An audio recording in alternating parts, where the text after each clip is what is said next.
Good morning, John. Bright and early. Good to see you. Morning. Yeah, good to see you. Morning, Sonia. You want to introduce your business and what you do? Okay, so yeah, what I want to do is actually take you through 220 years of history in the next, well, probably 30 or 40 minutes now, since I lost the first few minutes. And we'll skip the subtitles. This is the only accent I've got, so I'm sorry that it's a strong Yorkshire accent, but Yorkshire is where it all started. West Yorkshire, circa 1807, the historians will say, when a man called Benjamin Law first had his idea about taking old clothes and turning it into new cloth.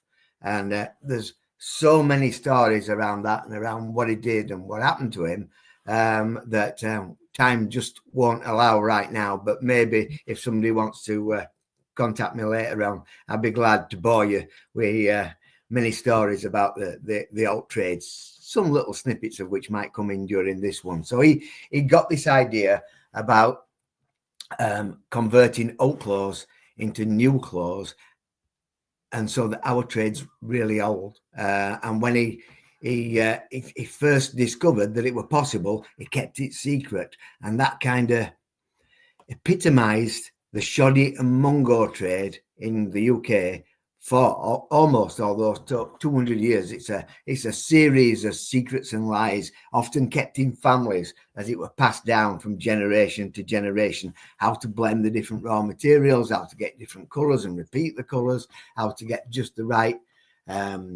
quality for spinners to spin to a certain yarn size, how to set the machines up, all that stuff. So if we go skip to the next slide.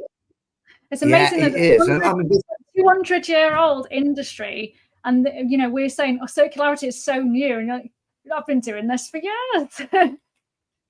Absolutely, for perhaps 150, 175 of them years, there were a whole infrastructure, mostly within West Yorkshire in the UK, that made cloth at a lower cost. It were about cost then. It weren't about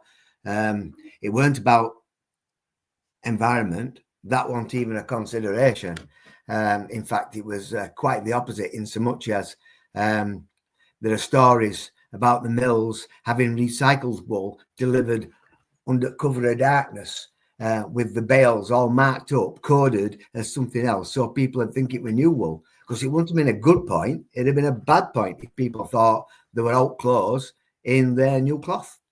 Yeah, it would have been. Do you want to skip to the next slide? Yeah. And even in 1956, a guy who'd been in the rag trade, what we call the rag trade, which some people think about as making up clothes, but for us in West Yorkshire, it was about sorting different clothes into grades for recycling. And even when it got to 1956, even though there was still plenty of trade about at that time, in fact, my dad hadn't even started in the trade, or were only just starting at that time, he was lamenting that sort of 150, 60 years since it was first discovered, and saying, why bother to rake up the past? The answer is that there may be the explanation of the present and a guide to the future. Really forward-looking quote in 1956 from somebody saying, looking at the past for 150 years of recycling, and saying that this might still be the answer to lots of things in the future. And how kind of forward-looking can you be? Somebody in 1956 seeing that. So I'm a bit of a nerd with all history, so I've got that book, and I've got really old books in my house that I keep and look back at some of the old stuff, and it is really amazing how we've kind of forgot, or we get excited about new things, and yes, we should as well. Chemical reset, all sorts of different stuff, but we've kind of forgot about some of the stuff that we've known for a long time, and the infrastructure of that trade has diminished.